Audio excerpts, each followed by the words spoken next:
People think pigs are just dumb animals. These things are smart. We had a metal trap set up down the south end of the district, and we couldn't catch pigs. So Jay Cumbie and I with APHIS, we set a camera up and shooting video. They all went in the trap, big round metal traps. A sow comes in and runs them out. And she's talking to them the whole time. They mess around out there a little while, they come back in. She comes back in, she runs them out again. She knows something's up. And they can be aggressive. That's one thing to keep in mind. Some of the most significant run-ins we've had on the district is with people walking their dogs out in the forest. The pigs do not like the dogs. And if the dog is off chain, if it's off leash, and it's out there running around, you're walking on one of our trails, and they stumble across some pigs, and the dog gets afraid of the pigs, what's he gonna do? He's coming to you. Guess where the pigs are coming? They're coming to you too.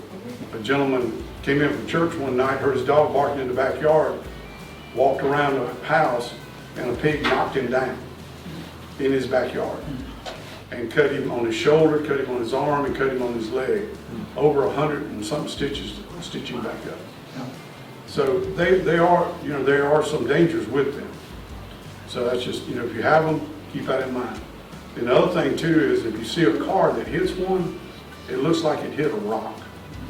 The pigs are so dense that if somebody hits one with a car, it's not like a deer where the deer bounces off. Pigs don't bounce off. I saw a lady, she hit one down on Highway 28 below where we live in a van. It knocked the front wheel off her car. Wow. Okay. So if you avoid them, if you see them in the road, avoid them. Stop and let them all go by. We are very conscious of the disease that these pigs carry. Yes.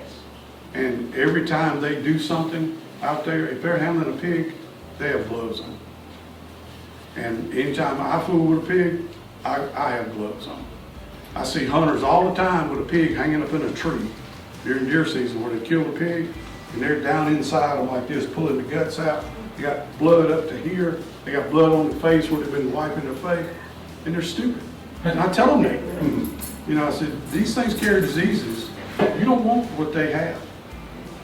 To maintain the population of wild pigs in South Carolina that we have right now, we have to eliminate 70% of them every year. That's impossible. So that tells me they're going to continue to increase. They increase, their range spreads. There are pigs in every county in South Carolina now. They're dense populations in different places. They seem to tend to follow the drainages, the creeks, those kind of things. They're like three drivers for pigs. One is they have to be able to cool themselves because they don't sweat. So they need water or mud. And the other one is food. They're looking for carbohydrates and proteins, wherever that is, whatever it is, they'll eat it. And the third one is reproduction. That's what drives the pig populations. Do they have any natural predators like coyotes? They do not, except maybe some when the piglets are really small. The coyote may pick one off like that, but the sows are so protected that coyotes they're kind of slinky anyway, they're just kind of hitting just whatever they get. But I would say that probably a coyote would get one occasionally, but other than that, no. But one thing we found out, if you're not dedicated to it, if you're not out there trying to get it done every day or thinking about it every day or hiring people that can get it done every day, if somebody's just dabbling in it, you're wasting your time. Yeah. Because even in the Forest Service, the Long Cane was the first district to ever use the net traps. So now we've got nets on every district in South Carolina.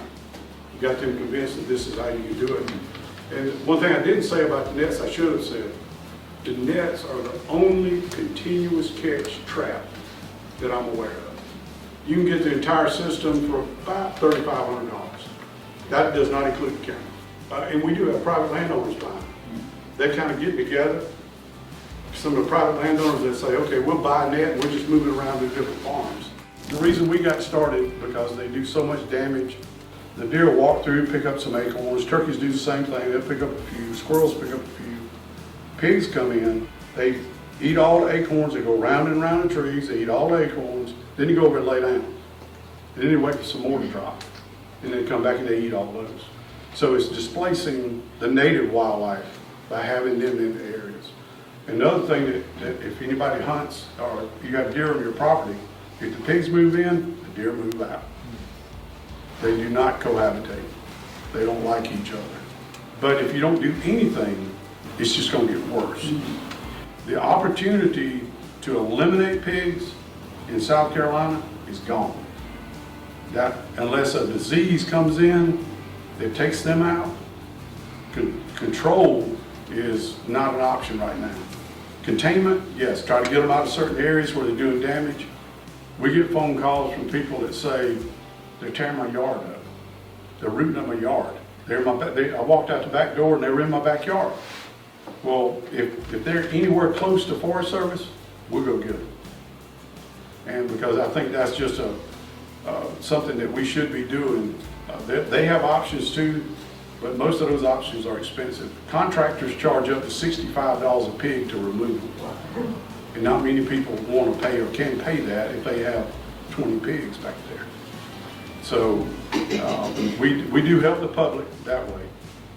Some of the problems specifically with pigs, some direct impacts are they prey on the nest, eggs, and young of ground nesting birds, and even some larger game species like deer, they'll prey on their young. Indirect impacts are habitat change and destruction, and they do that through rooting, wallowing, feeding. So when a pig wallows in a mud hole, he most of the time is going to go roll up against a tree. So that's like the #1 indicator that there's been pigs there. So after we go around and we see the signs and stuff, our next thing is to put a camera up, see where they are, how many are we looking at. So we use Spartan Go cameras and just to see what they're doing, how many they are, like I said, and we use 50 pounds of corn to get them on bait, keep them in that area, just control them right in there. We use corn peanut mix because that's what Mr. Johnny says, and it smells. You can smell it too. It smells a little bit better. What draws them in a little bit more.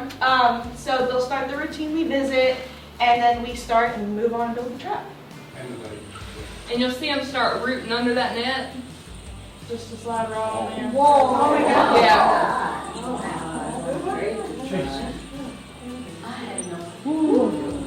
Tissue sample. We use clippings. There's actually me over there clipping it. Just a little bit. Doesn't take much. Their sex, their weight, their color. There's plenty of them that have different kind of colors. Spotted ones, plain black ones, creepy ones. They're very dark. Measurements we do to the snout to the base of the tail length. That's what Jordan's doing over there. Neck girth, so around the neck, and then the chest. Females, we also see number of teats and how many they're actively lactating, and then we dispose of them. It's known that trapping is the most efficient and effective way to manage wild pig populations, but it's also important to note that 80 to 90% of land in the southeast is considered private property. Private landowners need to be on board with it and also active in the management of them.